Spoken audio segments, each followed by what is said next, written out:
Well, a marvelous Monday. I know that you may be listening on some other day, but for me, it is a marvelous Monday, and I want to welcome all of you to Rediscovering Your Passion and Purpose with Patty.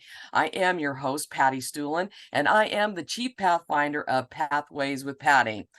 Well, in season 2, I've been advertising it on social media as much as I can, that in season 2, we are not only global, because I know in season 1 we had a few Canadian guests, but we are truly going international with season number 2. And one of the international global guests today is Harris Eddie Hill. And they are today's guest and is an out and proud non-binary podcaster, best-selling author, coach, and founder of the Center for Childhood Trauma Healing, a platform dedicated to supporting neurodivergent, queer, and highly empathic adults to overcome their childhood trauma and begin to thrive. Shortlisted for the Positive Impact and Sustainability Speaker of the Year at the Speakers Award, Harris is passionate about demystifying healing and helping people to connect to their own ability to heal. Clients take back their power from a medical system that doesn't always offer tangible solutions and doesn't always educate clients on their ability to heal. Harris has survived and overcome trauma, unaccepting family members, cancer, abusive relationships, physical paralysis, and mental health challenges, yet has found their way to emotional freedom and is now passing that power forward. Harris, it is a thrill to have you on the podcast today. How are you doing? Hey, thank you so much for the warm welcome, Patty. It's so nice to be here. Yeah, I'm pretty good, thank you. How are you? I'm glad to hear that. As I'm doing absolutely wonderful, and I'll tell you, you are one of the guests that is really kicking off season 2 here on a very high note for me. Just based on the basics of your story that I know about. So I'm just thrilled for you to be able to share your story, your knowledge, your expertise in the area of trauma and how to heal it with everyone. So, but I know before we get too far into this, people are going to be saying, I think I detect an accent there, and they're going to be wondering where you are from. So would you please share with everyone where you're from so they know where the accent's from? Yeah, sure. I'm from a county called Hertfordshire in England. In England. So there you have it, everybody. So now you know, as Harris tells their story, that where that comes from. And with that, Harris, why don't you go ahead and let everybody know how you discovered your passion and purpose, and share with the audience your story with trauma and how you found your way to heal it. Sure. So firstly, from a job point of view, I've been entrepreneurial for like 11 years. I had 3 businesses before. The first one was a hair and makeup design, hence the colourful hair, which I still very much love now. But I also did some professional house sitting, and also had an equality business where I went and educated people about gender identity, because I'm 35 now. When I was 26, I realized I was non-binary, and not only was I the only non-binary or trans person that I knew, I was also the only trans and non-binary person that everyone else I know knew. So I was in this situation where I was having to educate all the time, which, as you can imagine, was pretty exhausting. And eventually, being an entrepreneur, I was like, I should charge for this. So You've been a trailblazer then, right? yeah. I mean, I think I guess it's a nice thing to be, but also it can be a bit exhausting. So luckily, I've got a lot of like entrepreneurial friends now, so I'm not the only one. Good. But yeah, so I had those businesses. I went traveling. I came home, and I was like, I don't know what I'm going to do next, because those other things, I kind of closed all of those businesses down, and about a month before, I retrained as a NLP practitioner, which stands for neuro-linguistic programming, and it's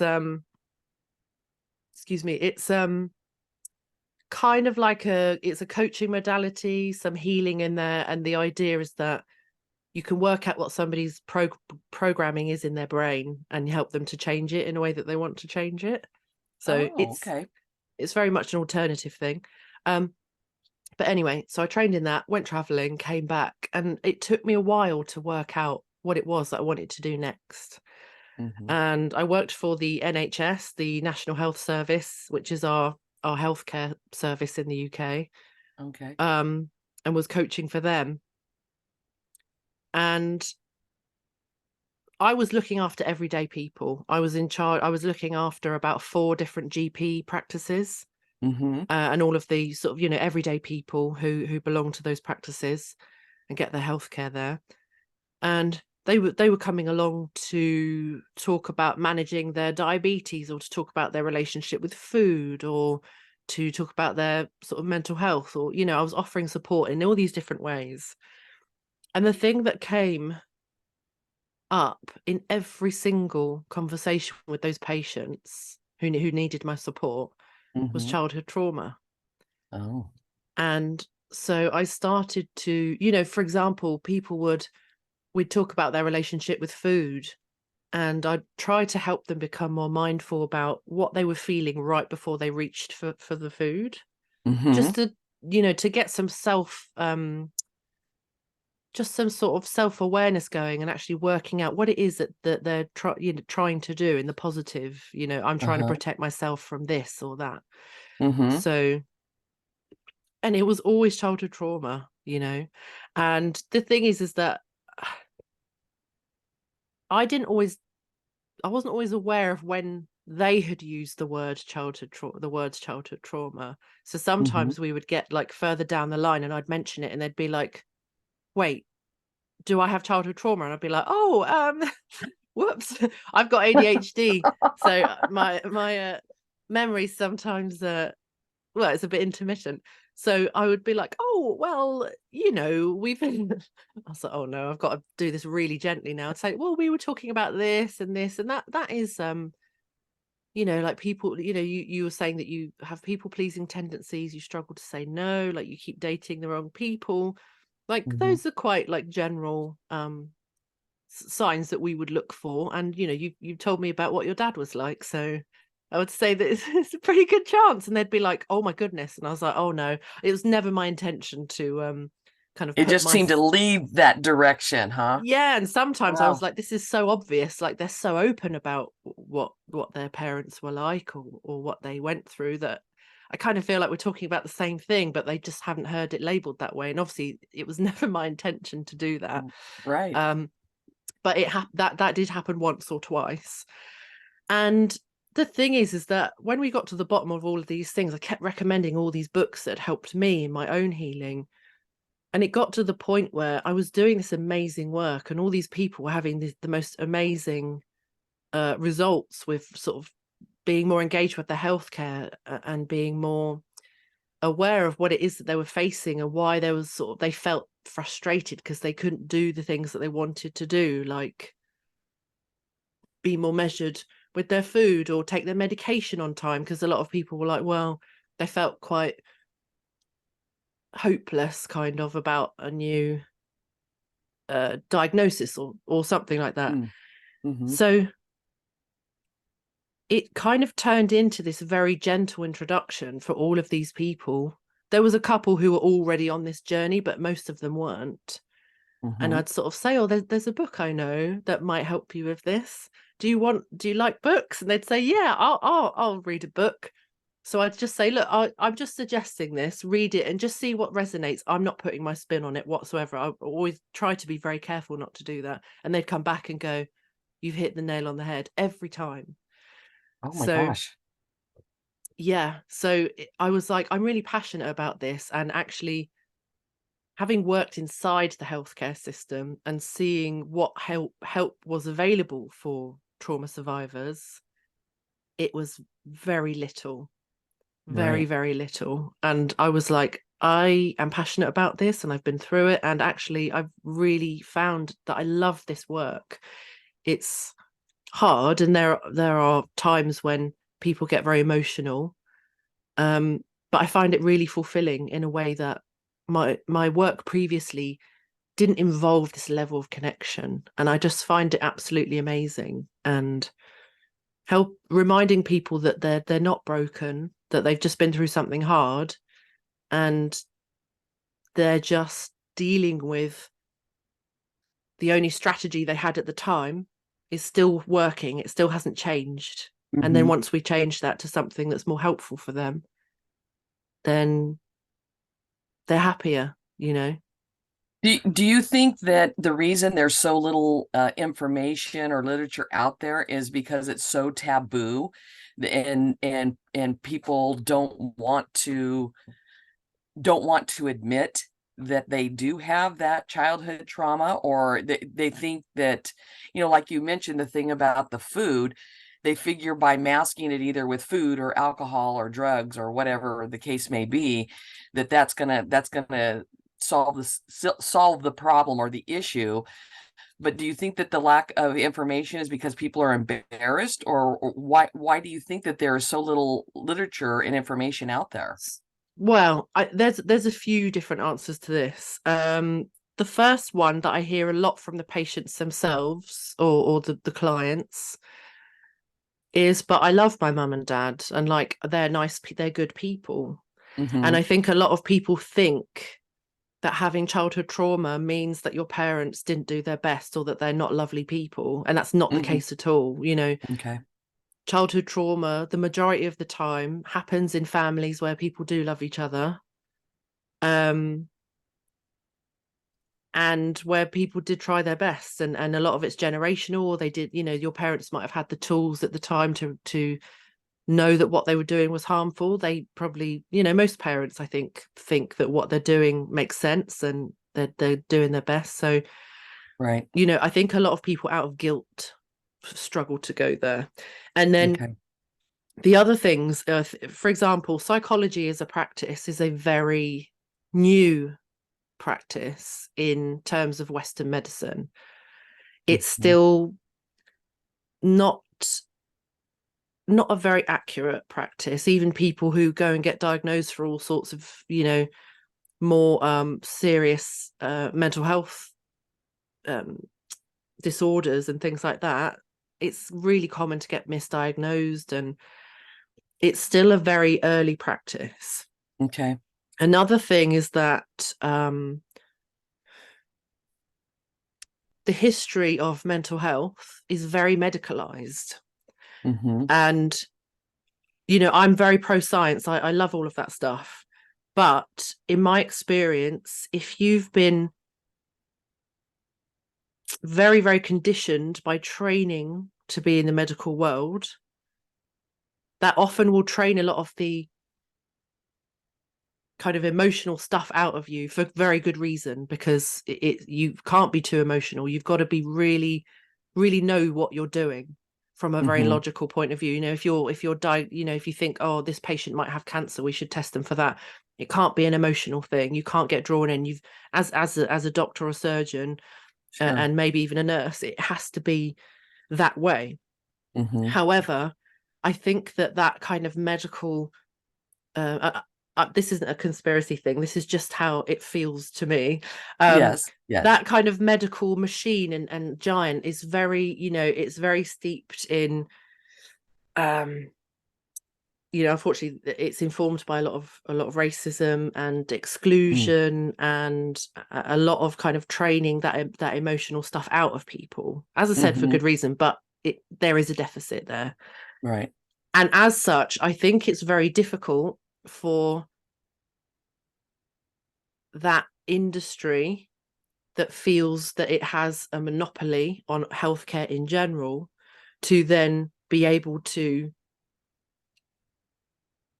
really accurately understand the emotional stuff, Hmm. you know, because from a healing perspective in my work, you know, the way that trauma happens is in relationship to other people, and it's an emotional experience. Hmm. So yes, it's good to talk about it and to understand and to analyze and to be more self-aware and all of those things, but how do we actually in the end fix those things in relation Right. to another person within an emotional experience. Right. Because So it's one thing to diagnose it, but it's another to figure out how to help that person heal, yes, correct? yes. And to me, that is a very, very simple concept. But Mm-hmm. having worked in the NHS and talked to, mostly GPs, general practitioner doctors, they, Right.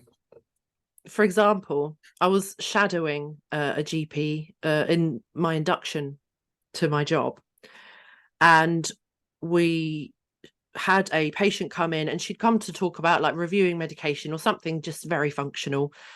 But when the doctor said, "Oh, I haven't seen you in a while, how are you doing?" she described an incident where she'd broken her ankle, Mm-hmm. and she immediately started crying.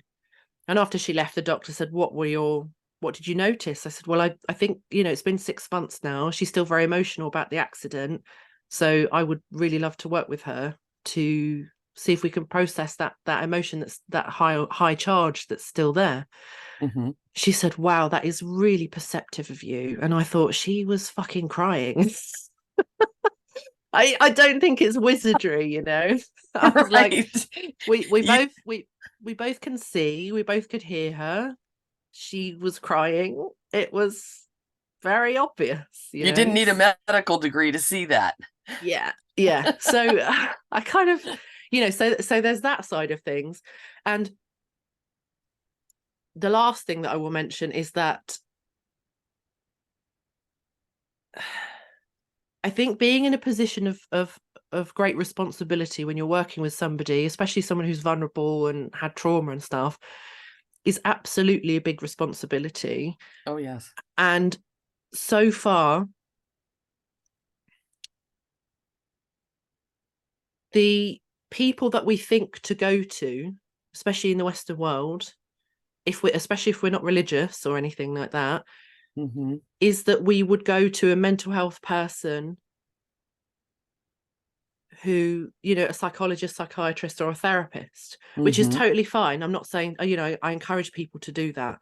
Yes. But the thing is that all of those practices are very much the art of talking about it, analyzing it, becoming more self-aware, you know, and kind of getting to understand how that client's brain is working, the things that they're thinking, and trying to kind of maybe mirror that or challenge that a little bit, or encourage people to be more self-compassionate, all of those sorts of things, which is Mm-hmm. great, but it's not the whole picture. Right. And those of us who are kind of doing the more healing parts and helping people to have these different emotional experiences in and processing these traumas and these difficult things, most of us are not therapists. Right. Right. We do things that are considered alternative, even though I think it's a bit nuts to think that what I do is alternative, Right. because to me it's a very simple, very obvious thing. But there we go. And as such, our profession and our industry is not as well regulated. Okay. And so I think that it's more difficult for people to trust you, because once upon a time, or even in a different culture, you would have a local healer or somebody or a spiritual leader or somebody that you would confide in, who would offer you much wisdom. And in some places they use things like plant medicine, which now we understand. Now there's people have Yes. started to become less hysterical about it. Right. We're realizing actually there's great validity to this. Not Yes. that I practice that, but I'm very pro things that work. Right. And Right. it's become this thing of like, oh, don't be careful about who you're going to and who you're trusting. And yes, we should be that, but I think it's got to the point where the only people we think of to help us are therapists, Mm-hmm. when they only offer part of the solution, not the whole solution. And that's the same for me. None of us hold the key to the whole solution. Right. It's a group. It's to help somebody to heal and to thrive is a massive group effort through many people, professionals and friends and family and stuff. Because you got You to look know, at the whole person, not just part of that person. In order to yes, heal, you got to look at help the whole person. Yes, absolutely. And one of the things that I talk about so much with my clients is that so many of them um will be able to have this deep conversation with me and really be able to be themselves, but in their real life they're not practicing that. Mm-hmm. They don't have deep friendships with other people sometimes, or they avoid romantic relationships when really they want one, and obviously not everybody does, but you know, a lot of Mm-hmm. people do avoiding. And Mm-hmm. um And most of the time, I'm sure they don't realize that they don't have those friendships or those relationships, but they have convinced themselves that they do or they don't. It's or that they amazing how, don't need it. yeah, yes, they don't need it. And so by working with somebody like you, you're able to help them to realize that, I would think. Yes, definitely. And I think when somebody can start, they start to really open up. And I'm like, you really can say anything, so long as you're not horrible to me personally, or do something really inappropriate. You can say and be whatever you want. And I genuinely don't care. Like, it's, you know, I've got clients who are even more woo-woo than me. I do like a bit of the spiritual stuff. Mm-hmm. I'm very happy to practice our sessions in using terminology that they understand, and other people who are not so much, and I talk much more in terms of sort of psychology and emotional intelligence. So Mm-hmm. you know, it's really interesting. And then at the end, towards the end, I start to ask them questions like, how are you going to emulate this deep connection in the rest of your life? Because so much of the healing that happens in real life, not with a professional, not with me, not with a therapist. It happens when you start to get the hang of relationships and choosing good people, choosing people that you wouldn't have chosen before because it wasn't part of your programming. You know, Mm-hmm. when you stop choosing people like your parents with issues like your parents, or if it's not your parents or other people that mistreated you, when you start choosing people who are different, you know logically that they're good, but they often feel unfamiliar to begin with. Right. And it's about recognizing that actually it is probably going to feel that way. But providing you feel safe, your nervous system is calm, Mm-hmm. you're probably fine. You just got to keep Mm-hmm. going until it's your new normal. Right. Right. So it's retraining your brain to think in ways that you never thought of before. Yes, but more deeply than that, to feel in your body the way you haven't felt before. Got it. Because you can logically recognize. So I had a friend, and she's quite a lot younger than me when I was traveling. And we were talking about relationships. She said, I've only ever really had one relationship, and the guy I was with was she called him a lot of colorful names. And I was like, yeah, I relate to that. I've been there. That's fair enough. And she met this new guy, and she was like, he's so nice. It's disgusting. Oh, She was like, like she was like, he opens the door for me and he does this, and I just it's so she was like, it's cringy, like my body, oh, it's disgust, like I hate it. She was like, I'm so oh, turned off. I said, it's because it's unfamiliar. yeah. Oh, and how sad is that? Well, she said at one point, you know, they ended up getting pregnant, and you know, that, and she was like, you know, he helps me to like hang the washing, he stops me from doing this and that. I was like, if this annoys you, just say to him, thank you for your help, but I do actually want to do this myself.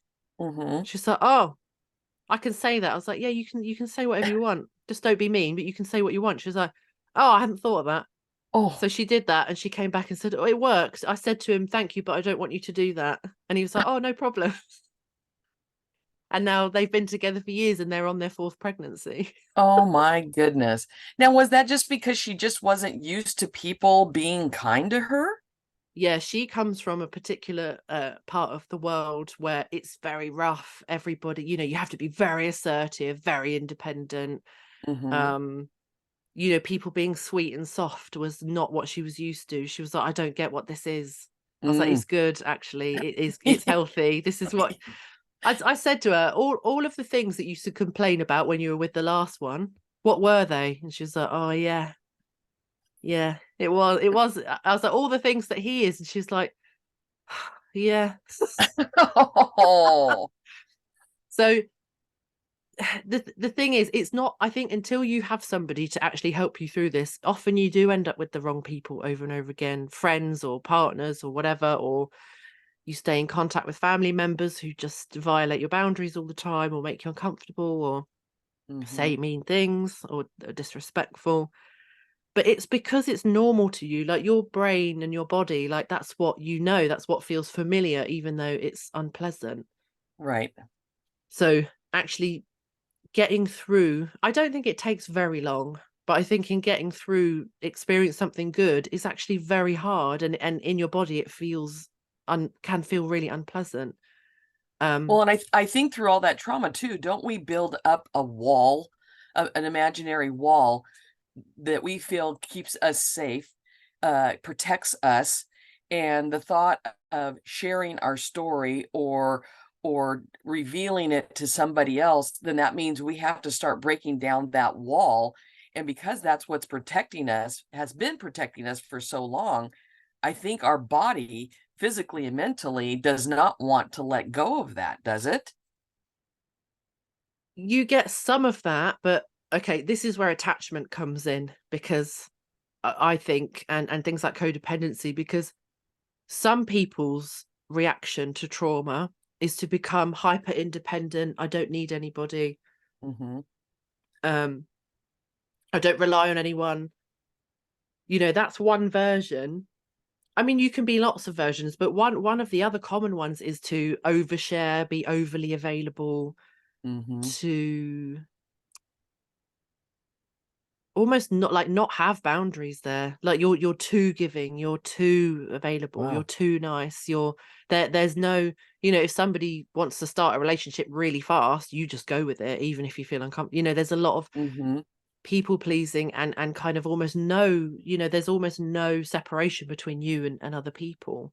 Okay. I definitely know when I was younger, if someone was interested, that was it. I didn't even really think if I was interested in them, or I was like, oh, this is an opportunity to have love and So affection you and you just went attention. for it. Yeah, every time. Okay. It was, um yeah, I wasn't too forward because I was still quite shy, but it was kind of like, if I think I'd grown up in a household. I'm non-binary, but obviously I've modeled a lot of, or I did model a lot of my behavior on women growing up, and a lot of the things I saw were subservient women doing things that the men wanted them to do, Mm-hmm. and it was Mm-hmm. constantly sort of for the pleasure, convenience, or what, like service of men. Right. So I think growing up, it nobody ever told me, like, just because someone likes you doesn't mean you have to go out with them. Mm-hmm. It doesn't mean that I did it every time, Right. but I don't. But what I'm trying to explain is that there wasn't like enough of a, actually, what do I want? Do I really want this, or is this the right person for me, or am I even comfortable? All Now, of did that was. did you find in those relationships that whatever they liked or whatever they wanted, that you just went along with it, whether it was what you truly believed that you wanted and needed? Oh yeah, because my safety was caught up in their happiness. Because Okay. so often when you've survived childhood trauma, you survived it because you learn, well, there's different ways, but for a lot of folks who come to me, they've survived their childhood trauma because they learned how to predict, navigate, and often like meet the needs of the adults in their lives. Mm-hmm. So you turn that into how you relate to your partner or people that you're dating. Your focus is totally on them. Like, are they happy? And if they're happy, then you can feel safe. And that's your primary thing. It's like, I have to Got it. survive all of my relationships. And Right. in order to do that, I have to make sure they're happy. And if they're happy, that's all that matters. Because then they Got won't explode. They won't reject me. They won't leave me. right. Okay. That make I mean that makes sense. It's sad, but that makes sense. Yeah. And it's powerful. I mean, Yeah. to know that when people are working with you, that they would come to that realization. I would just, talk about an aha moment. That's pretty powerful. Yeah. It's really interesting because some people, when I tell them what I do, they're like, oh wow. They're like, oh, do you need a lot of time to like recover from that? And I'm like, no, because I think because I've dealt with, the majority of my own stuff, that to me, this is helping, and this is deep connection with other human beings. And that's what I love. And actually, deep connection means that you see the good bits, the difficult bits, the funny bits, the sad bits. Mm-hmm. Like that to me is what work worth doing. Well, and it's interesting that you just now said that, because right before you just made that statement, I was going to ask you, because I have a couple friends who are therapists, and because they've been doing it for so long, they are beginning to burn out because they sadly have taken on so much of what their clients have been taking, or have been, sharing with them, that's what I was going to ask you. How do you make sure that you take care of yourself and keep yourself mentally and physically well when you are working with people to help them with their trauma? But how you just explained it, I do understand that, because of you being someone that has experienced that in the work that you've done on with yourself, that would help you process what they're sharing with you. Yes. Well, it's partly what I said, but it's also the thing is that what I do with people, I refer to as trauma processing. And this Mm-hmm. is something that most people have not experienced yet, or they've not gone to do this. Right. So even if you've got a therapist who, I've got friends who are therapists and haven't had the same treatment and done the same stuff that I've done. And until you have had that kind of support and healing, people are going to, the people that turn up in your practice, in your room, are going to often trigger you. Mm. So that's one thing. And also it's quite normal in a therapist's life, or in their sort of week to week life, to have a huge amount of people that they're working with one to one. And I don't do that Okay. because I can't be present enough. And the third thing is that trauma processing is quick. The majority of people that I work with have never needed more than 3 months. Oh, wow. Because if you think about how quickly a trauma can happen, think how quickly it can be healed. All the brain is doing is just changing. Mm-hmm. So with complex trauma, obviously that can take a little bit longer because it's lots of different aspects and lots of conditioning that you've been through, and it starts to affect like your sense of self and your how you think, how you relate to other people. Whereas if it was like simple PTSD, like a car crash, for example, that's like a one thing that happened, and it doesn't necessarily make you start to change your character or your behavior or how you talk to other people. Do you know what I mean? Mm-hmm. It's a Right. different kind of experience. So Right. complex trauma does take a bit longer, but it's not like, for me, I think it takes maybe 3 to 6 appointments with people to get a really good picture of what we're dealing with and dig it all out. And then we can kind of put it into like categories of things, and we get to the root cause of each of those and then process one of those per session. So 12 sessions, usually we get to 12 sessions and people turn up with a big smile on their face and they're like, I'm done, I don't feel like there's anything left. And I'm like, yes. So I didn't decide it was going to be 90 days, 3 months. It just happened that way. Wow. So when you work with people, you're working with a group of people at the same time. Is that what you're doing, or it is individual that you are working with them? So currently it's one to one, but I Okay. am about to also launch a group program where a lot of the stuff I do with my one to one clients, there's a lot of that stuff you don't need to do it one to one. So And then I'm you meet about with to, them once a week. Is that what you also do during those 3 months? yes, yeah, once a week for 12 weeks. Wow. How interesting. How long was it that you were doing this before you started to notice that was the approximate timeline it was taking people to help them? Well, I noticed it with my first ever 2 clients that was like, they were just casual. They were I was doing a bit of a swap with people, and it was through the pandemic. Um and I noticed that we would get to 12 weeks and they'd go, oh, I'm done. And I was like, oh, good. You know, it's always good to know that people don't need you anymore.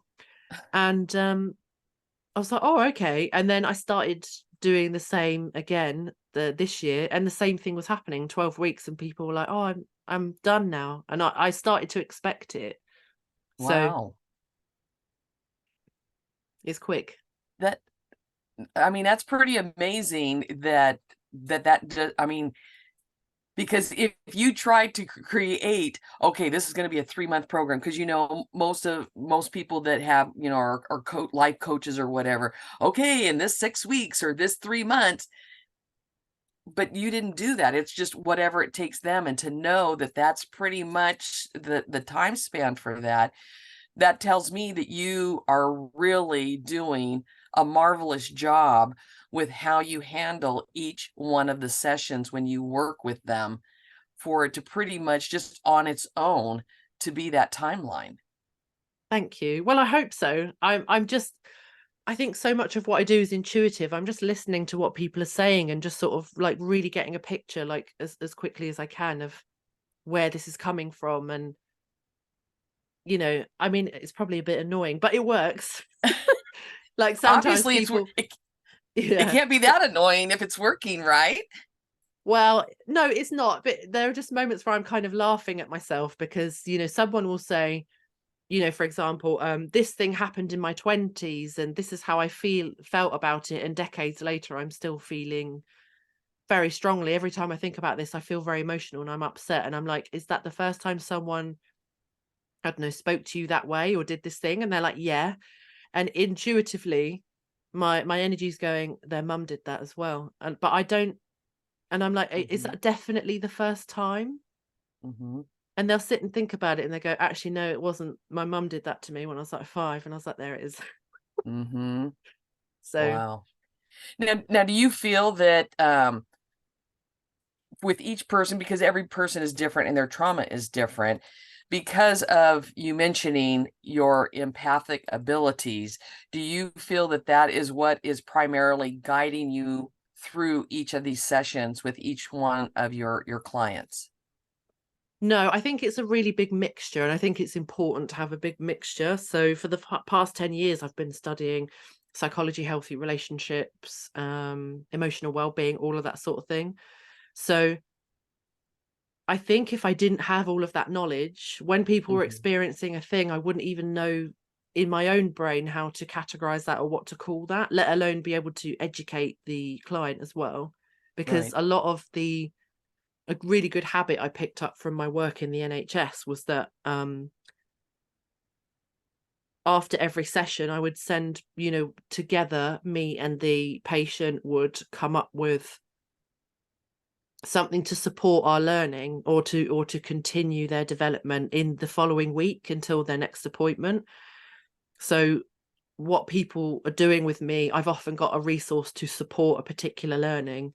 Um, so one example is that you know, I might have another non-binary or trans person who's kind of exploring like physical intimacy again, but afresh Mm-hmm. as themselves. And they're like, I'm not doing it the kind of socially prescribed way anymore. And my relationship with my body's different. So, you know, how do I navigate that? And I'm like, oh, I have a book and this is really good. And it talks a lot about being conscious around this type of relationship and how to listen to our bodies and listening for a yes and a no Mm-hmm. and all the different practices and stuff. So it's not just, I think part of the reason that it's as quick as it is because there's lots of learning going on at the same time Mm-hmm. outside of the sessions. And I think that that is also really crucial.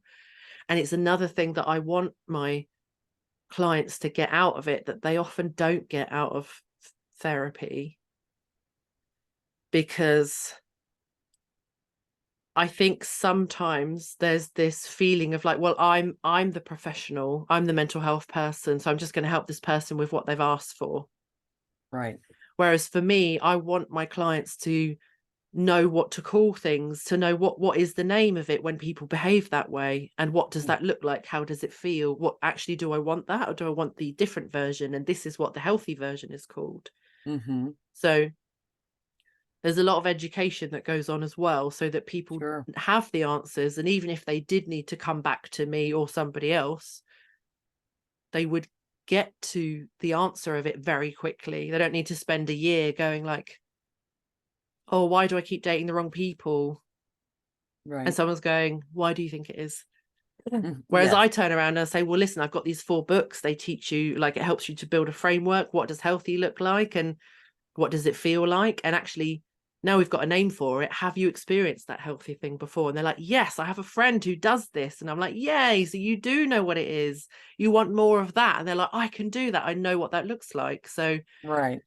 it's a bit more practical and a bit more results driven. So I think, Well, and what it's also sounding like is, I think with a lot of people, when they're going to see a therapist, they'll share their story or whatever they believe the issue is, and then they want that therapist to give them a solution.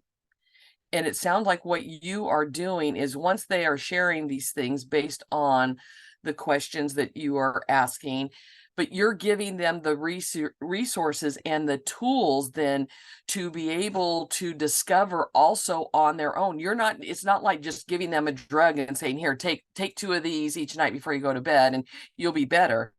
You're helping them to educate themselves to finding a solution, or maybe not even a solution, but a way to deal with that trauma they've experienced. yeah, And that's where the power comes into what you are doing, is because you're just not saying, oh, well, this is how you fix this. You're guiding them, but they in essence are figuring out that how to work through it. I mean, that's a novel concept, I think, for a lot of okay. people, because we're so used in our society now that, fast food, fast internet, fast everything. Just give me a pill so I can move on. But you're not doing that. You're not only educating them, but they are educating themselves based on the resources you are sharing with them. That's awesome. Yeah, well, thank you. Well, this is one of the things that I'm really passionate about, because, at a certain point in our history, not that long ago, and I still know elderly people who still do this, when they go to the doctor, and the doctor says, oh, well, you need to take this pill. And they're like, okay, yes, yes, doctor, that's it. Mm-hmm. Yes. Whereas a lot of us now, and in fact, a lot of my American friends who have to do a lot of the navigating healthcare themselves because it's not Mm-hmm. as integrated as it is here. Um, Now people are more educated about health in general and different conditions, and it's not taboo to talk about it anymore in the same way that it used to be. Mm-hmm. We're all more informed, and I want people to feel that way about their mental health. I Mm-hmm. don't want them to be like, well, if my mental health is bad, the only thing I can do is talk to a therapist. I'm like, no, Right. you can go, there are lots of different people depending on what you want help with, that is just as healing and maybe even a bit more practical. I know people who, for example, have experienced like sexual trauma, and so they want to experience safety with another person. So I have a friend who employed somebody who I think he's a maybe tantric or sex coach or something like that. Mm-hmm. And what they did is that they stood at opposite ends of a room, and he said, you can say green for go, amber for stop, or red for step back. And each time you say green, I'll take 1 step forward. And when you say amber, you want me to stay there. And when you say red, I'll take a step back. And all of this is coming from your body. How comfortable do you feel? And it was such a simple concept, but it gave her the experience of like, actually, I have wisdom within my own body. I'm now connecting to my own sense of what's right and what I need and what I want. And that's what I hope that I'm doing for my clients, because I want them to feel like they know themselves well enough to be like, I think this is what I need, or this is what it feels like, or to know the right questions to ask, or to understand what they're dealing with. Mm-hmm. Because you have to live with you the whole of your life. Right. There is nobody else. You know, if you can't get hold of a mental health person at a certain point, or you're sick of having been in the mental health world for 20 years and still traumatized or still with the same issue, Mm-hmm. it's I think it's wrong. Right. Well, and one of my mottos and how I sign off on my podcast is, and my newsletters, your life matters. And Mm. I really, truly, sadly, don't believe that there are a lot of people that really believe that statement. And and with working with you, I believe that what you are doing is just that. You are showing people in a various ways and through resources that their life matters. Everybody wants to be validated. Everyone wants to know that they are here for a reason and a purpose. And sometimes because of those traumas, we have lost our way or our direction, but you are bringing them back to center and showing them that their life matters. And that's power. That's powerful for someone to realize that. Thank you. Wow. So at what age or what stage of your life did you realize that you had a passion for helping others? So even as a kid, I was the one that people came to talk to when they had a problem. Mm, And the thing is that I'm autistic, and my communication and interpersonal skills has been something I've really had to learn as an mm, adult.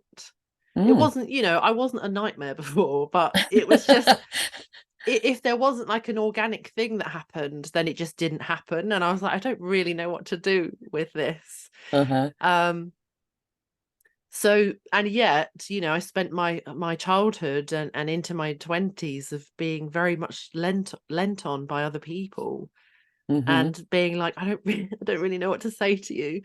And just being like, oh, and I don't it it was just a thing that I always had.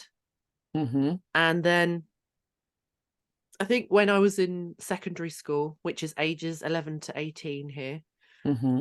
um, obviously my friends and I, we went to a very high performing school, and everyone was talking about what career they wanted, and I was like, I don't really know. I don't really have a strong feeling. I was very creative and I write, and Mm-hmm. but so I don't really have a strong sense. And they're like, you should really be a counselor. And I was like, absolutely not. Oh, Absolutely not. they Over saw my it before dead you body. did. Yeah, I was like, they're like, but you're so good, like you're so good to talk to and all this sort of thing. And I was like, oh God, like I want to escape this. I'm so burdened even by my own family and my, older members of my family. I was like, oh, I'm trying to escape this. So it took a really long time to come back to this space of like,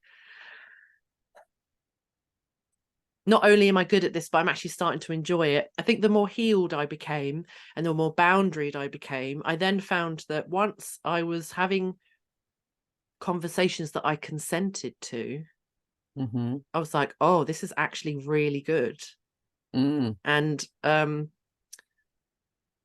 having ADHD means that I've tried many different things, and a lot of them I got bored with really quickly. And this is the one that I haven't. mm-hmm. And I was like, yeah, I think that's a pretty big clue. So I think really it was there to begin with, Mm-hmm. but it's taken a really long time for me to come around to a point where I want it and I choose it. Right. So yeah, and I just, yeah, I think since I got trained in NLP, as I mentioned earlier, in 2018. So it's been Mm-hmm. over 5 years since I was trained, and Good. obviously done it professionally in the NHS, and Mm-hmm. been doing it on the side, and then now like full time for a long time. So Mm-hmm. I was like, Now I yeah. know Now I know that you've mentioned through our conversation about your own that, through your own childhood trauma. So you have faced some traumatic challenges in your life. Are there any parts of that that you want to share with our audience on that or? Yeah, I'm happy to. I'm happy to. I won't share any graphic details, just Sure. so that people who are listening and need the information won't be triggered or anything. But Right.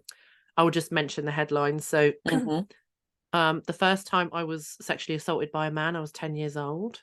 Mm-hmm. And then that happened again with an abusive partner in my teens. And then it happened again when I was 26, when I was on a first date with somebody I knew, Mm. who was supposed to take me home and didn't. Oh, well. So there was that Mm. and that for me was simple PTSD, and whilst I lived with that type of PTSD, it was so strong, it was very, very extreme. I'd only have to read a one sentence in on the newspaper or something, and I would Mm-hmm. be not okay. I would be, very, very dysregulated, upset, crying. Often I would lock myself in my car or in a bathroom, Oh, wow. um because I just felt so unsafe and I was completely freaked out. So, Wow. and that might last for a good 20 minutes to half an hour. So that was pretty extreme. And then that was healed in 2 sessions when I was 29. Wow. And that was when I was like, oh, because I had been in and out of different places, doctors, counselors, psychiatrists, everything. Since I was 13, I started asking for help. Um, and they were like, oh, that's too bad. I was like, Oh my but gosh. what can I do about it? They were like, what do you mean?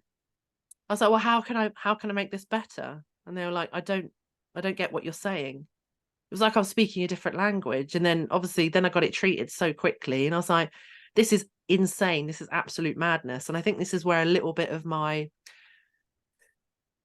strong feelings about traditional mental health comes in, Mm-hmm. because we're not all responsible for doing everything.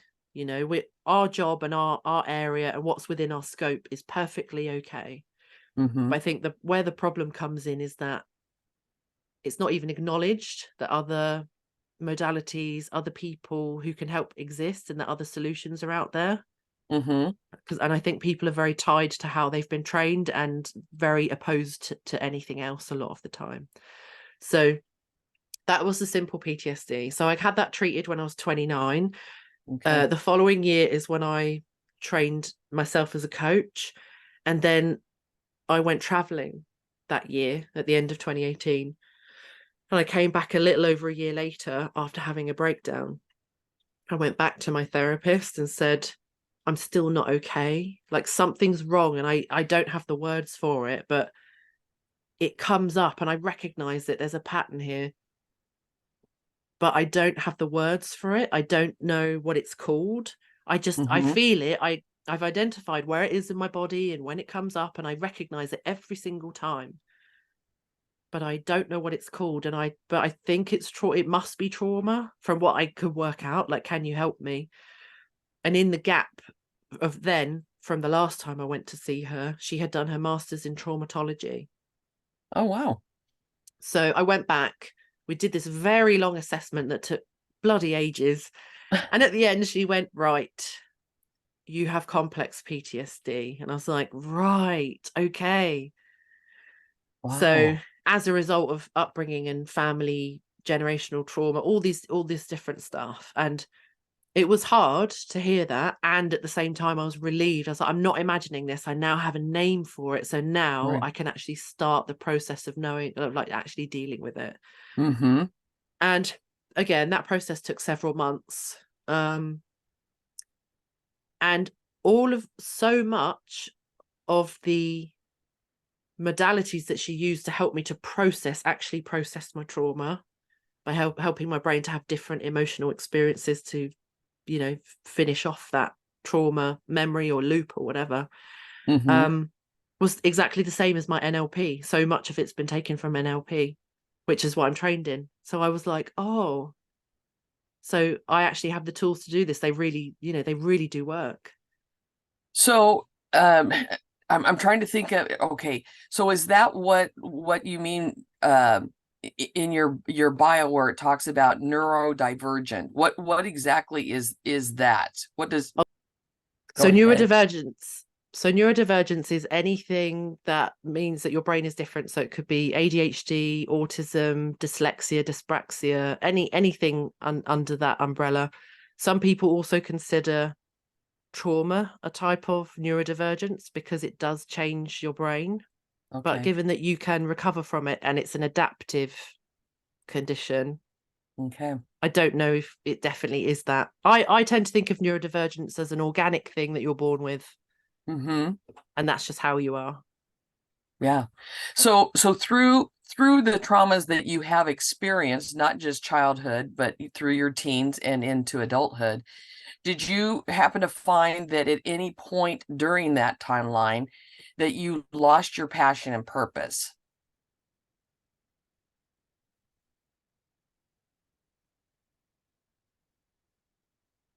I think, yeah, during 2018, that was when I retrained and closed my businesses down and went traveling. And it was that January, I was at a conference for coaches, even though at that point in time, my main business was hair and makeup. And it was odd because I loved helping people to feel their best with their, with their hair and what they look like and stuff. But as far as actual hair and makeup itself, I was not that bothered. And people would be like, "Oh, have you seen this new product that's out or this?" And I just didn't care. I was like, Mm-hmm. it's not about that for me. It's about the people. Mm-hmm. And so that January, I was at this conference, and that was when the lady who ended up training me in NLP had said during this conference, like, who wants to come and talk to me about further training? And I was like, I found my hand in the air, like me. And I was like, oh, that's a surprise. So I went to go and speak with her, and I was like, this is what I'm going to do. And then that kind of spring, I started to earn some really good money, and I didn't care. I didn't want to get out of bed. I Mm-hmm. became, you know, I think it looked like maybe like a very mild breakdown a Mm-hmm. bit. I just became disinterested. I was like, this is not floating my boat anymore. I don't care about it. I feel like a fraud because I don't care. Mm-hmm. I got paid to work at another conference in Amsterdam and made good money for the sake of 3 days work. Mm-hmm. And I just You weren't didn't care. passionate about it. I didn't care. Mm-hmm. No. And things, I started to book bigger clients and international clients and people who would get me to do their sort of hair color and haircut whilst they were in the UK, but they didn't live. Do you know what I mean? Or people who would Right. coincide their appointments with me for coming over to England. And younger me would have been like, oh wow, that's amazing, but I was not interested. Mm-hmm. So so through that, what would you say is the best piece of advice that anyone has ever given you? I don't know that I had any advice at the time because nobody really got what I was going through. My family Mm-hmm. are very business orientated, Mm-hmm. but either they're very transactional and try to make a big business out of something that they're not particularly passionate about and don't understand that some of us can't fake it. If you're not interested, there's no dopamine as an ADHD person, then you can't manufacture that. It's just not there. Right. Or the people I know who do have a business that they care about, it was never their intention to go big. They Mm-hmm. are often supported by spouses who are the main breadwinners and things like that. Mm-hmm. So I think I was scared. I was really scared that my entrepreneurial stuff was just going to die and that it wouldn't be replaced by anything. Right. And I now know that that's not the case. I think once you have the bug, it's there. I Mm-hmm. don't think you can, even when you retire, I promise, like I've seen it enough now to be confident about this, but I think even when you retire, you'll have to do something. you know. I'm a living example of that. Yeah. I mean, that's why this program is called Rediscovering Your Passion and Purpose, because I would have never thought about writing books in my retirement. I certainly never thought about doing a podcast like I'm doing now.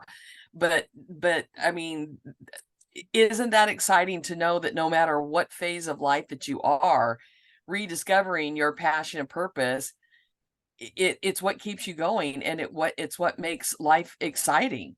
Yeah, 100%. Yeah.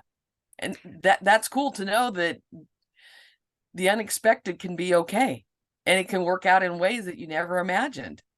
I think that's the thing. Whatever your brain can conceive of at the moment is so limited. Like, what's going to happen?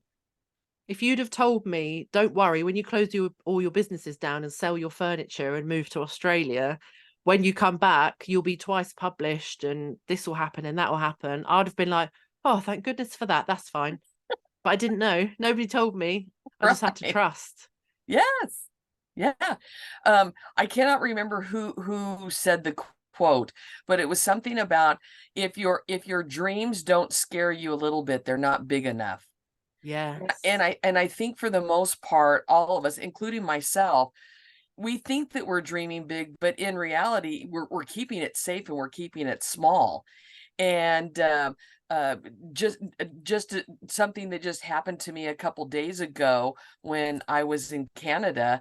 There is in Toronto, there is what's called the CN Tower, and you can do what's called an edge walk, and you're strapped in a harness, and outside of the top of this tower, 166 stories high, you are outside walking, leaning over the tower with nothing there. um, did I ever dare to dream of doing something like that? No. But it just goes to prove that sometimes we don't dare to dream large enough for ourselves and the possibilities that are out there. Yeah. And I think that that's what you're basically saying, is that don't be afraid to dream too big. That, and also I think like, don't I feel like in having doing business many times and in my own life and my own self kind of dying and being reborn also many times, Mm-hmm.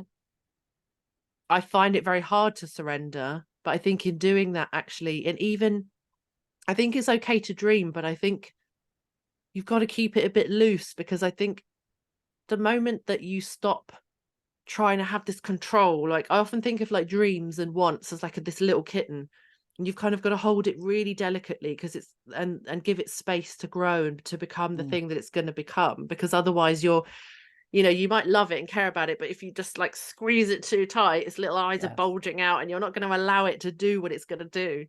Right. And that's far more exciting. And I think things will happen that you can't dream of, like you're not capable yet of dreaming the things that are going to happen, because Very true. you're not even there. Like, you can't dream about an experience you've not had yet. I think Right. you can think to yourself like general things like, I want a better job or a better partner or partners, or um you know I dream of having my own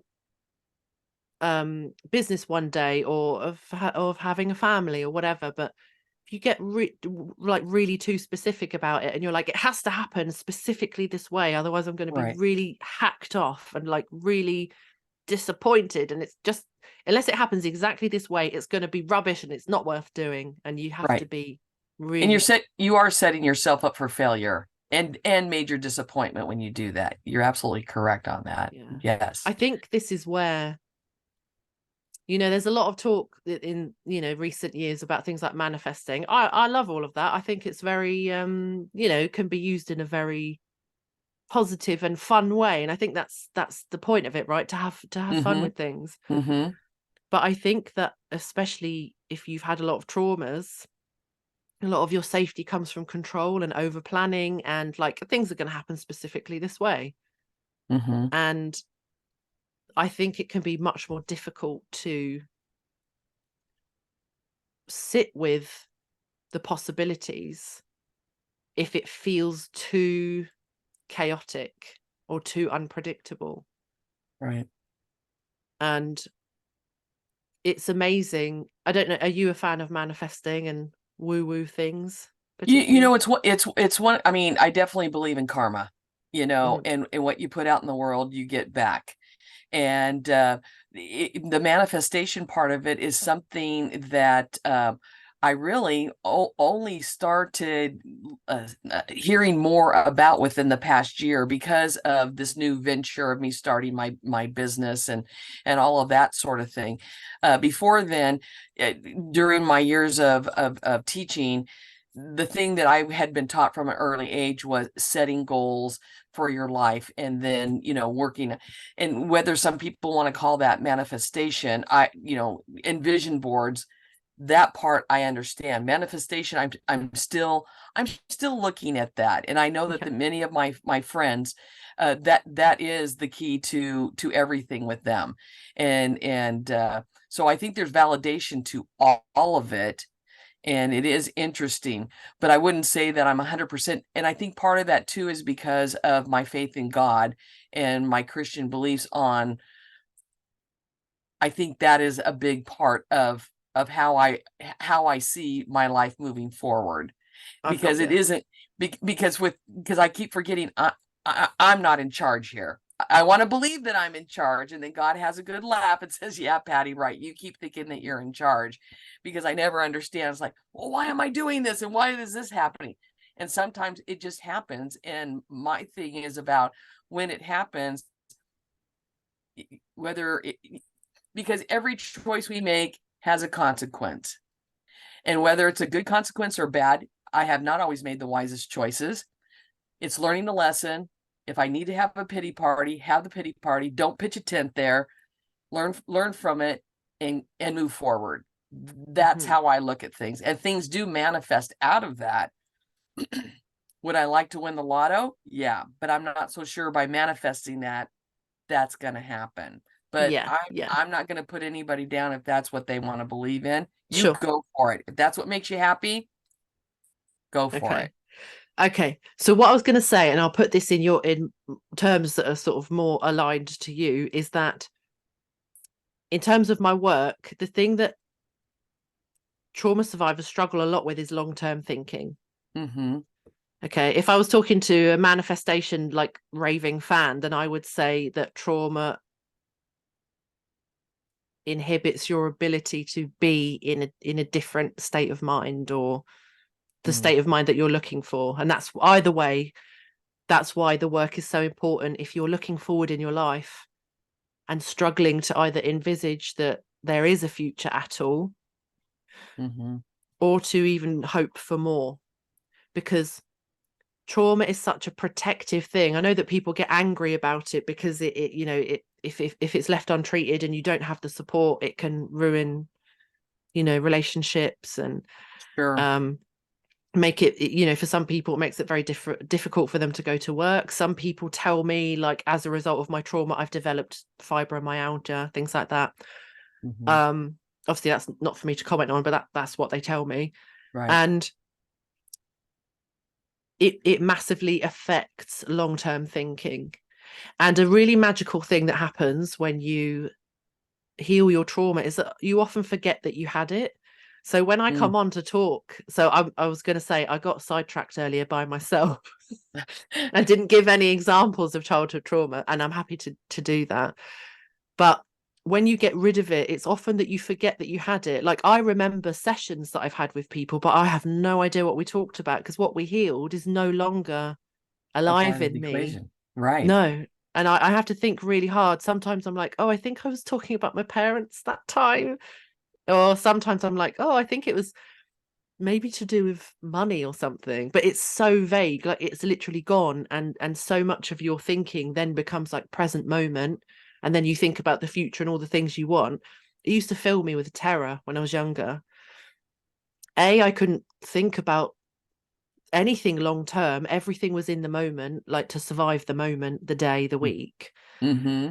So it made me not great with money. I know other people, other trauma survivors who it made them cling on to money because they felt like that's the only thing I've got. You know, Right. and who have got themselves really high powered jobs but never had or wanted kids, which is fine, obviously, and never got married, even Mm-hmm. though they wanted to, because their survival was predicated for them on their ability to provide money for themselves so that they didn't have to rely on their family or anyone else. Right. So, you know, it can manifest in so many different ways. For me growing up, we weren't we kind of weren't allowed to have money, Mm-hmm. or you know, it was this thing of like there would be an agreement about pocket money, but then within a few weeks it'd be completely forgotten about. So I Right. grew up with this feeling of like, oh, I don't deserve money, and if I have it and someone finds out that I've got it, then I have to get rid of it quickly. Like it felt like a Right. really scary thing to have money, because I was like, this isn't my role. Like my role in the family is to cost people money and for them to complain about it. Um, you know, but there were other things, like I'm the eldest of three, and I was definitely the performing monkey. And I had extracurricular activities after school every day. Uh-huh. And as an autistic ADHD person, I would kick and scream. My mum would have to physically drag me out of the car, and I'd be like, I don't want to go, because I was so overstimulated, and I was probably burnt out a lot as a kid. Mm-hmm. And also we weren't allowed to oversleep. Even on days where we didn't have to be up, we were not allowed to oversleep. Oh, okay. It was like, you know, we might get an extra half an hour on a Saturday, but otherwise it was not allowed. So there was a lot of control, and you know, my performance was considered more important than my well-being. Mm-hmm. And any time that I said no, or you know, kind of wanted to assert my own needs, I was punished for it a lot. Mm. Okay. So as one example, um one of my main sports growing up was swimming, and I swam very, very well. I trained, you know, at least once a week for like since I was small. And just before my 12th birthday I started my periods, Mm-hmm. and I had said, what, you know, I was explained, like told, like this is a sanitary towel, this is a pad, like this is what you do. And I was like, what about tampons? And they're like, you're not old enough for that. And I was like, oh, okay. So I was taught it's an adult thing. But the moment they realized that it would interfere with my very competitive swimming, Mm-hmm. I was told you have to. And I was like, no, because you told me the other day that it was against your values, but now you're telling me that I have to do it for my performance. So Right. I know that this is wrong. I've caught you out. So I said no, and I refused. So, Oh, but I was told, well, in that case, you can go and tell your swimming teacher in front of the whole class why you're not swimming. oh my goodness. So I was like, fine. And I would not back down, because I was like, I've caught you out. I know that you're trying to manipulate me now. Well, So that at was that one. age, you figured that out. I Wow. know. Yeah, I was normally too scared, but I was like, I'm drawing the line, and they didn't Mm-hmm. know at that time that I'd already, you know, kind of suffered an intimate violation, and it Right. felt like it was in that realm to me of like, what you do with your body has to please other people before it pleases yourself. Right. And I was like, oh right, yeah, no, I'm not doing that. Mm-hmm. And in the last 2 years of school here, which we call sixth form, you have normally specialized in 3 or 4 subjects, maybe 5 if you're like super clever. Mm-hmm. And when I was doing them, you would do exams at the end of the first year and again at the end of the second year. And I was driven to get my results at the end of the first year. And one of my parents who had taken me waited in the car park and said, go and find out your results and come back and tell me. And for everybody, even though it was a very high performing school, everyone had poor results the first year, and it was very much expected. It wasn't a big deal. It didn't count towards your final grade. It was just a way to know your progress. Okay. But I knew that wasn't going to matter. If I wasn't getting 100%, 95%, then I was going to be in trouble. Okay. And sure enough, I got poor grades like everybody else did. Not that it should matter, but I went out to the car and said, oh well, I got, these very low grades, I failed one. Mm-hmm. And I was like, given a rolled up the window and drove off and left me there in town. Oh my gosh. Yeah, Wow. yeah. But it's so odd because when I first started this sort of healing for this complex trauma, one of my close friends, she said to me, she said, I totally believe you when you say that you have childhood trauma and that your family life was like really messed up and dysfunctional.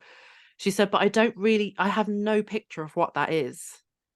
And I remember saying to her, I was like, I don't even know how to say it. Like, I want to tell you, I have no filter, so I don't mind. But Mhm. I was like, I want to tell you what it is, but I don't even know how to say this. And it took the whole thing of going through this childhood trauma, my own childhood trauma healing, started to remember examples. And the thing is with complex trauma is that you can experience one thing and people might be like, oh, that was really wrong, or that was a bit weird. But when it's Mm-hmm. thousands of things all together, Mm-hmm. that's when your brain is like, has to begins, you're conditioned, it's a kind of brainwashing in a way.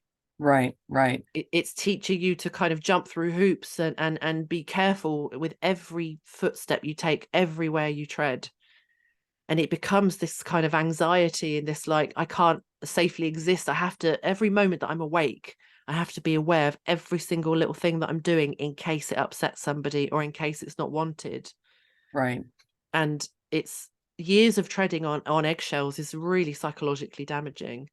Yeah. Well, and that's so interesting because when I was teaching, um, I mean, I have to say, I was very, very blessed that I was raised in a family that there was not any kind of abuse whatsoever. Not that it was perfect, but whether it was physical or mental abuse, that was not a part of my foundation. But I'll tell you, when I started teaching and you have those students in your class that have been physically and mentally abused, it's quite the I can't even I wasn't even able to go to that spot of being able to even know and relate to what they had done. And I took it upon myself to go and talk to our counselors on campus to help me to understand how I could help those students in my class to do their very best, because it then became not about them taking my course and passing the course. It became a matter for me of helping them to be the best person that they could possibly be in the world. It didn't matter that they were going to get all the concepts. I just wanted to know, I wanted them to know that when they were in my class for that hour or however long the class was, that I was there to help them however I could. And that was a tough thing to do. And then I would find that when they saw that I was trying to find out how to help them the best, that's when I developed the best relationship with those kids, because they could see it wasn't about the subject matter. It really was about me validating them as a person and wanting to be able to help them in my class however I could. Mhm. And sadly, I don't think there's enough people in our world, whether it's through education or business, that's willing to learn about you, the person, and how they can to be a benefit to you, instead of it's about the product. It's about the finished product and getting to that finished piece of the equation. And we're missing some valuable life lessons for ourselves and being able to connect with people on a completely different level. Yeah, 100%. And I think that connection is by the 10 years after we've left school, we don't remember a lot of it. No. But No. we do remember the teachers who cared Yes. more than anything else. Yes. And I think being in that environment of a teacher who, at the very least, treats you with respect and is pleased to be there, Mm-hmm. It makes a make big difference. yeah, massive. Yeah. Well, I know that we're getting towards the end of our time together, but a couple of the questions that I always ask all of my guests, I would like to ask you now. So right now, at this point in time in your life, what are you passionate about personally and professionally?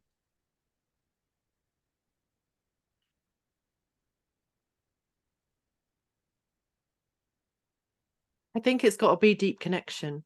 And Mhm. obviously that's difficult to do when we're traumatized. Right. So, you know, whilst what I talk about is trauma, really the benefit of that is deep connection with other human beings, which is it's the most important factor for every person. So Mhm. whether you've got a person who is, has severe health issues, or is healthy, who is poor or rich, or whatever demographics we look at, the number one predictor of life satisfaction and happiness is connection with other human beings. I love that.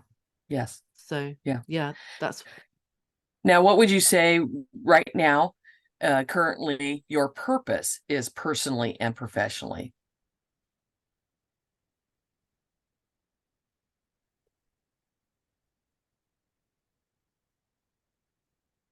it's really hard to pick one. Well, that's a good thing. I guess, yeah. I think my thing at the moment very much is talking about trauma, how to heal from it, and actually what life looks like on the other side. Because I think when you're in trauma, all you know is like, this doesn't feel good, Hmm. and it's causing some real life problems. But to know what it's like afterwards is pretty awesome and worth it. So That's I cool. think it's giving people hope, I think. Good. So, what would you say is your superpower? I think reading people. Oh. So, obviously I've educated myself about the work that I do, so that I'm educated, and it helps me to use my intuition to help people. But I've always been good at reading people and picking up, and I've even had some moments that would probably cross the threshold into maybe even psychic stuff, which I feel weird saying, but it's Oh, happened, and that I don't know how good. to explain it other than what happened. So And I think there's actually more. I think people in general do have those. They just don't recognize them or acknowledge them. yeah, So I think true. that's a good thing to do. Good. Yeah. So how would you say that you're living your best life, or as I like to say, living your best dash? I feel very lucky at how many good friends I've got, for a start, and that Hmm. that wasn't always the case. Me in the playground when I was a child, I was often on my own, or maybe with one other kid that had been kicked out of the group. Hmm. I was very lonely as a kid, and now I've got too many friends to keep up with. But they're amazing and they're lovely, and we've all got an interest in well-being, and we can talk about real big things, and we can be ourselves with each other and Good. talk about difficult stuff. Like it's like so different. And Wonderful. I think the other thing is that I'm getting to do the work that I'm passionate about in a way that nurtures me as well. So I don't believe in alarms and getting up, like being scared awake every morning, but maybe that's just me. And I'm getting to work with people that I love working with, whether on really awesome podcasts like yours, or Hmm. with my clients who I just love seeing them. So I think I feel very lucky. Excellent. Well, are there any final thoughts or words of wisdom that you would like to share with our audience? Hmm.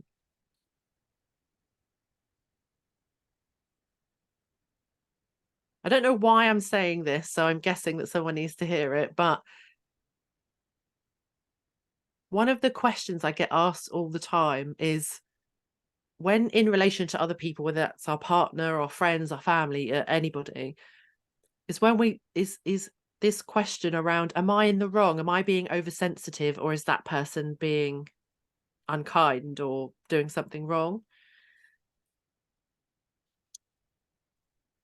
And I always say to people, just because something triggers a trauma, it doesn't mean that after that trauma that you're going to like the thing that they're doing. And it's okay.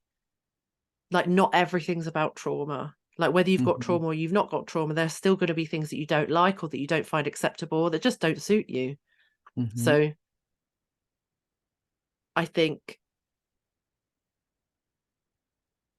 if you're a trauma survivor, or you've put up with a lot of things, or you think about other people more than you think about yourself, and you have those moments, allow yourself to want what you want and like what you like. And it doesn't mean that anybody's in the wrong. It's just, it's what suits you, and it's what makes you happy or doesn't. Excellent. Very wise words indeed. Well, thank you so much, Harris, for being my guest today. I have thoroughly enjoyed this conversation, and this conversation could probably go on for another hour or two, because that's how much I'm enjoying it. Would you please tell everyone how they can connect with you if they would like to do that? Sure. So my website is mxharrishill.com, and everything's on there, all my social media links and stuff. So you go and find me on there if you need it. And thank you so much for having me here today. I can't believe how quickly the time has flown. I agree 100% on that. And for all of you out there listening or watching on YouTube, know that all the links, the link that Harris just mentioned, that you'll be able to find it in the description for today's podcast. So just look there. You'll be able to hit the link, and you'll be able to connect directly to Harris. And I know that there's many of you out there right now listening. You're thinking, yes, I want to connect with her, because as you can tell from this interview, she is extremely engaging, and it speaks on a level that I know that we don't normally get to meet or hear from people. So know that if you'd like to connect with her, hit that link. Sorry, it's them. Oh, I apologize for that. Yes, if you would like to connect with them, make sure that you hit that link in the description, and know that you will be able to talk with them and find out how to work with them in ways that maybe, because they can even Zoom with you, right? Those of you that are in America and the rest of the world, since we're global and international, you will work with people through Zoom as well, right? Yeah, I only work online. There you go. So that's another positive for this podcast, knowing that. So for those of you out there listening, remember to subscribe and follow this podcast, and invite your family and friends to also subscribe to it as well. And you know what? While you're at it, go ahead and hit that 5-star rating and write a review. That would be absolutely awesome. Don't forget to check out my website at www.pathwayswithpatty.org and sign up for a Zoom chat with me, or to get you my free Pathway to a New Beginning roadmap. So until we meet again, continue to live your best dash, and know that life's an adventure, and I want you to enjoy the journey, because your life matters. Thank you for joining us today, and God bless you all.